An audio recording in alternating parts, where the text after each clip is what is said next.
Hello everyone. Welcome to the first lecture for Criminology. I will be your instructor. My name is Dr. Ken Laundra.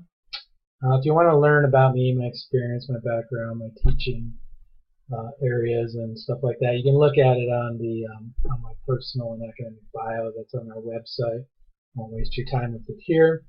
But basically I split my time as a criminologist and as a sociologist, and my emphasis has been on restorative justice, which is something we'll get to later in the course.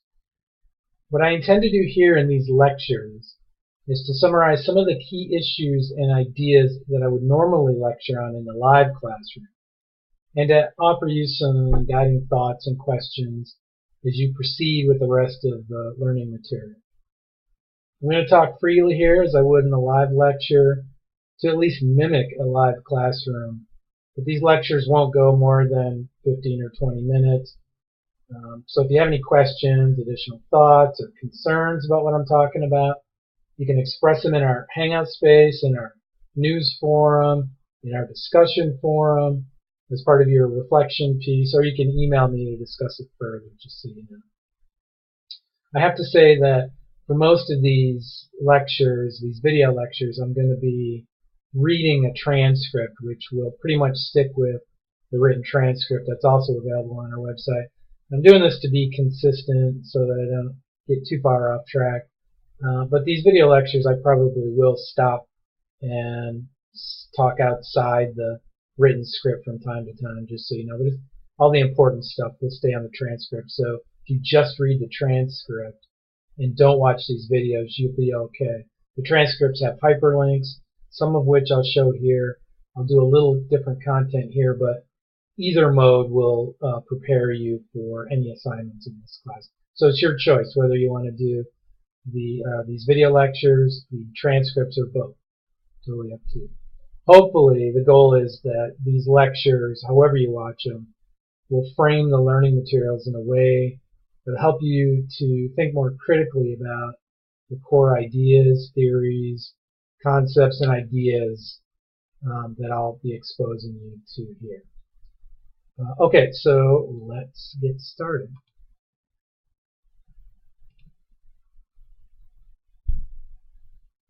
The first thing we need to talk about before we can talk about crime in America in any meaningful way is how we perceive it. Specifically, we have to think about what we think it is. We've got to think about our individual and collective perceptions of what kinds of crimes we think about when we think about crime, and how that differs from reality. Think about it. When you think of crime, what's the first kind of crime you think about? Is it a violent crime like murder, homicide, or rape? Did you immediately think of a crime drama show you just watched, like CSI? Where a stranger or a predator stalks a female victim inside her house, where a gangbanger kills a rival gang member, or where a crazy person assassinates a politician?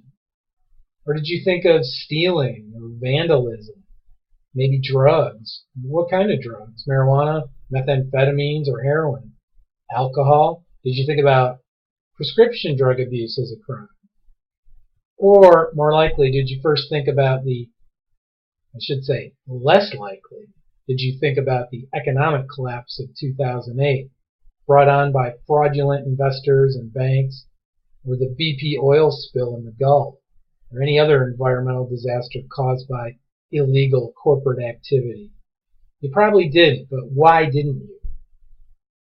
The truth is, we tend to think about crimes that are salient to us, that we either saw in the media or which affected us personally, such as a crime committed to us or a friend or family member. The problem with our subjective recollections of crime is that they are not very accurate measures of the actual crimes that are committed, or the likelihood that we'll be victims of those crimes. We think about it. For instance, if you believe that violent crimes like serial killings or school shootings, terrorism, or drug use are on the rise in America, guess what? You are wrong. All these crimes have been steadily dropping in the last few decades. with occasional spikes upward, but the trend overall is downward. You are, in fact, safer now than you have ever been before. Safer than people in the 70s, for instance, in terms of violence. But why don't you believe that? Well, one reason is because the human brain tends to overestimate personal experience or observation over larger social trends, trends that we don't witness personally. This tendency, seeing is believing, is innate and hard to overcome.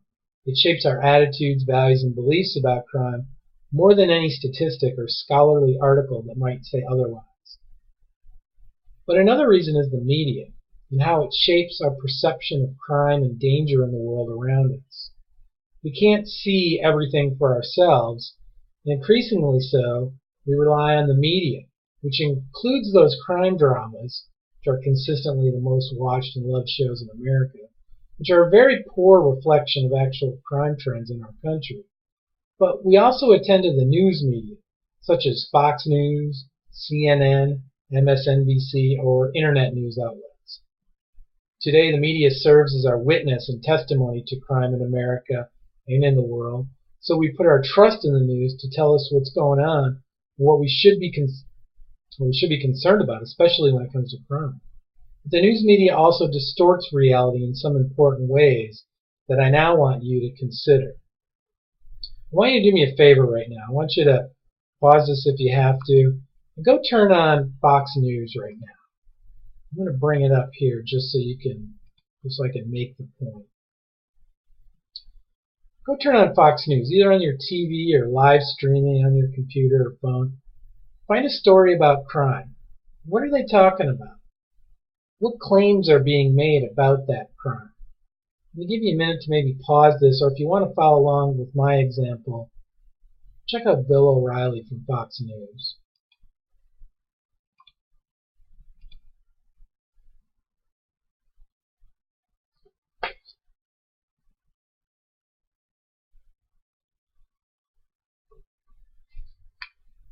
I'm not sure if the audio is working on this. I don't think it is.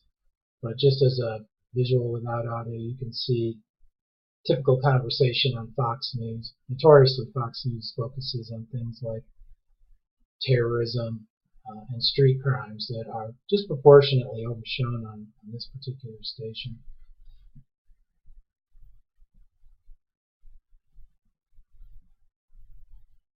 In a second, I'm going to switch back to the slideshow and continue the lecture, so I'm going to give you a minute to prepare for that.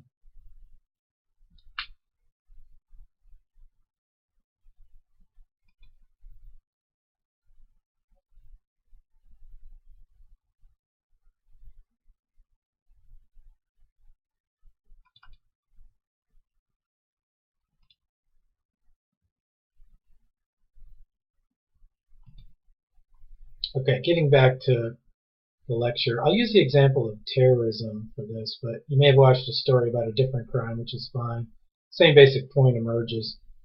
Despite all the rhetoric in the news media about terrorism, which I would put in quotation marks because it's not well defined and much misunderstood, did you know that Americans are far more likely to die due to falling off their chair, drowning in your own bathtub, being poisoned by a relative, or by being hit by lightning than by a terrorist act? So why aren't you as afraid of chairs and bathtubs, or your relatives, as you are by being a victim of this thing called terrorism? What kind of terrorist are you thinking of? Probably a radical jihadist Muslim, right? Well, you should also know that domestic terrorism, terrorism by other Americans, in the form of like hate groups, race-based hate groups, for example, the Klan and the like, is and always has been the most dominant form of terrorism in this country and continues to be. Our perception of crime then is distorted in other ways. Why do you suppose the elderly are most afraid of being a victim of a violent crime and are the least likely to actually be such a victim? Why aren't they most afraid of what they're actually most likely to be victimized by? Elderly abuse from a relative, or financial or internet fraud, for instance. Why do you think the majority of white Americans are afraid of being victimized by young urban black males, when in fact whites are far more likely to be victimized by other whites. Remember the Ferguson protest? If you have time, read the essay I wrote during this period. In fact, let me bring that up now and pause for a moment while because I think I'm running out of time in this 15 minutes left, to start part 2 of this lecture. Before I do that, let me just show you the blog I'm referring to, the essay I wrote called Justness and Justice. It's on my blog, which is linked to our website if you can't see the address here.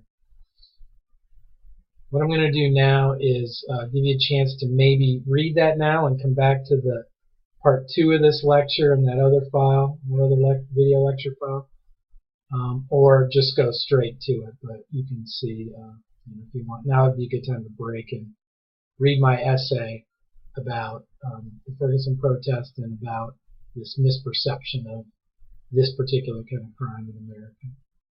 I'll see you in the other file.